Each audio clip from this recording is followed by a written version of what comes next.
બોલો શ્રી પુરુષોત્તમ ભગવાનની જય.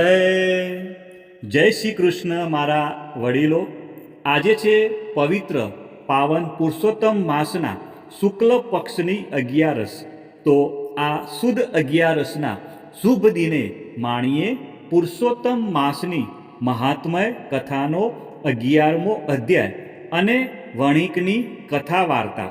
સાથે સાથે આપણે સાંભળીશું આજે કમલા એકાદશી છે, જેને પદ્મિની એકાદશીના નામે પણ ઓળખવામાં આવે છે. તેની પણ આપણે કથા વાર્તા સાંભળીશું. તો પહેલાં આપણે સાંભળીશું અધ્યાય 11મો, મેઘાવતીને શિવનું વરદાન. નારદે પૂછ્યું, હે મહામુનિ, એ કુમારીએ સર્વ મુનિઓને પણ કરવું ઘણું મુશ્કેલ થાય એવું જે મહાન કર્મ કર્યું હતું તે કહો. શ્રી નારાયણ ભગવાન બોલ્યા. તે પછી તે ઋષિકન્યા મેઘાવતીએ ઘણી જ સખત તપશ્ચર્યા શરૂ કરી દીધી અને સનાતન દેવ શંકર ભગવાનનું તે ચિંતન કરવા લાગી.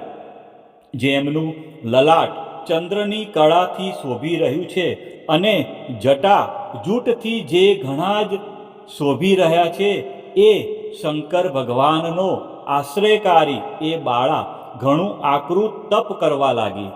ગ્રીષ્મ ઋતુના સૂર્યમાં તે પંચ અગ્નિના મધ્યમાં બેસતી, હેમંત ઋતુમાં તે જળ મધ્યે બેસતી, ચોમાસામાં ઘાસની પથારી કરી ઓઢ્યા વગર સૂઈ રહેતી, આહારમાં ફક્ત ધુમાડો જ ગ્રહણ કરતી તે કન્યા તપ કરવા લાગી. સર્વ દેવતાઓને તપથી રોકી શક્યા નહીં અને સર્વ મહર્ષિઓમાં તે પ્રિય થઈ ગઈ. આ રીતે ઋષિકન્યા મેઘાવતીએ 9000 વર્ષ સુધી તપ કર્યું. મેઘાવતીના એ તપથી પાર્વતી પતિ ભગવાન શંકર પ્રસન્ન થયા અને તેમણે પોતાના અગોચર સ્વરૂપનું એ બાળાને દર્શન આપ્યું. તપ કરવાને લીધે શરીરે સાવ કૃશ થઈ ગયેલી તે કન્યા ભગવાન શંકરના દર્શન માત્રથી ઉત્સાહિત બની ઊભી થઈ ગઈ, જાણે દેહમાં પ્રાણ આવ્યા હોય. ભગવાન શંકરની કૃપા દ્રષ્ટિથી સિંચાઈને ગૌરવશાળી બનેલી તે બાળા એનીચા વળી પાર્વતીપતિ શંકરને વંદન કર્યા. ભક્તિયુક્ત ચિત્ત વડે તે જગન્નાથની આ પ્રમાણે સ્તુતિ કરવા લાગી.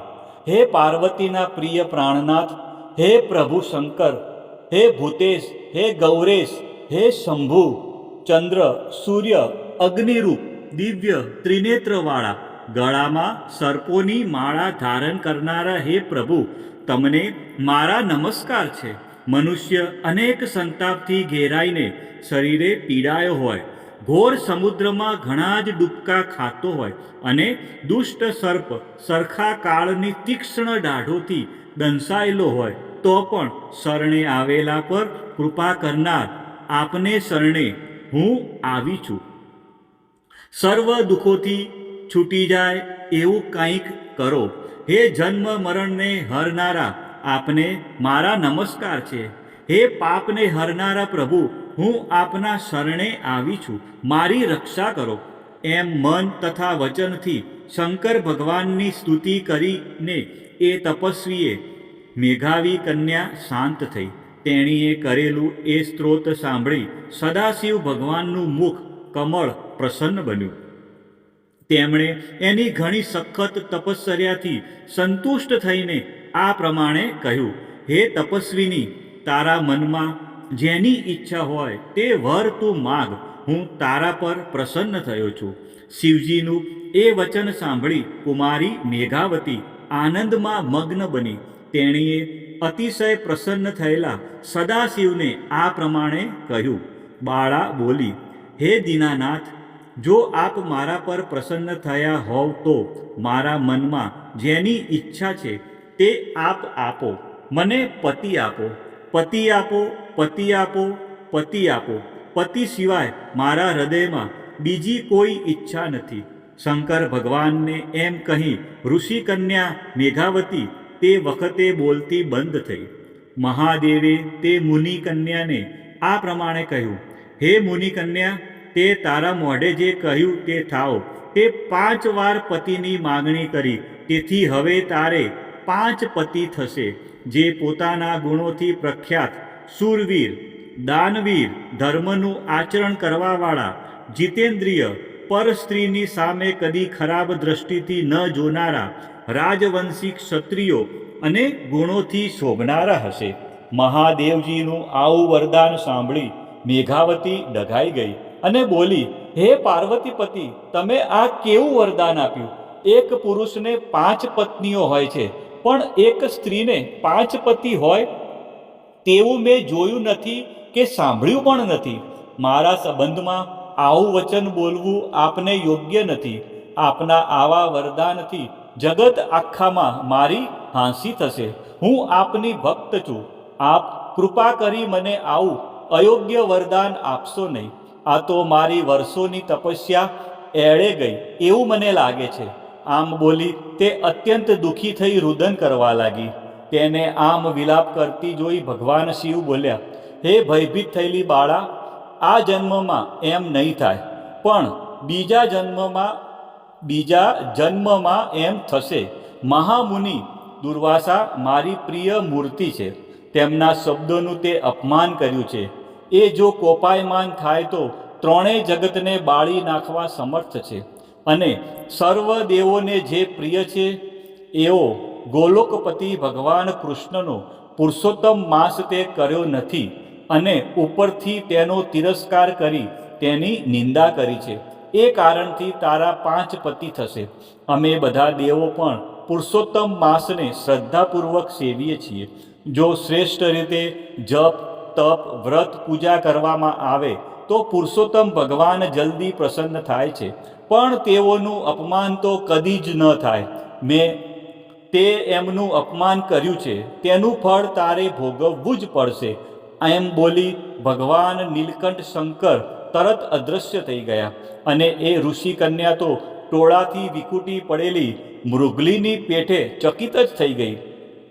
સૂત બોલ્યા, હે મુનીશ્વરો, જેમનો લલાટ પ્રદેશ ચંદ્રની કળાની નિશાની વાળો છે, એવા સદાશિવ શંકર ભગવાન ઈશાન દિશામાં જતા રહ્યા. મુનિરાજની કન્યા મેઘાવતીને જેમ બ્રહ્મ હત્યાએ ઇન્દ્રને દુઃખી કર્યો હતો, તેમ ચિંતાએ દુઃખી કરી નાખી. શ્રી બૃહદ નારદીય પુરાણના પુરુષોત્તમ મહાત્મનો મેઘાવતીને શિવનું વરદાન નામનો 11મો અધ્યાય સંપૂર્ણ થાય છે. હવે આપણે પતિત પાવન પુરુષોત્તમ માસની કથાનું રસપાન કરીશું અને પછી 11રસની આપણે વાર્તા પણ સાંભળીશું. તો પહેલાં આપણે સાંભળીશું પતિત પાવન પુરુષોત્તમ માસની કથા, વણિકની વાર્તા. એક ગામમાં ગરીબ વિપ્ર દંપતી રહે. સંતાનમાં 7 છોકરા. માંડ માંડ ગુજરાન ચાલે. એક સાંધે ત્યાં તેર તૂટે એવી ગરીબી. એકવાર ગામમાં એક મહાત્મા આવ્યા. બ્રાહ્મણની ગરીબી જોઈને તેમનું દિલ દ્રવી ઉઠ્યું અને તેના ઉપાય તરીકે તેને પૂર્ણ શ્રાદ્ધથી પુરુષોત્તમ માસનું વ્રત કરવા કહ્યું. પાવન પુરુષોત્તમ માસ આવતા બ્રાહ્મણ અને બ્રાહ્મણીએ વ્રતનો સંકલ્પ કર્યો. પડોશમાં એક વણિક રહેતો હતો.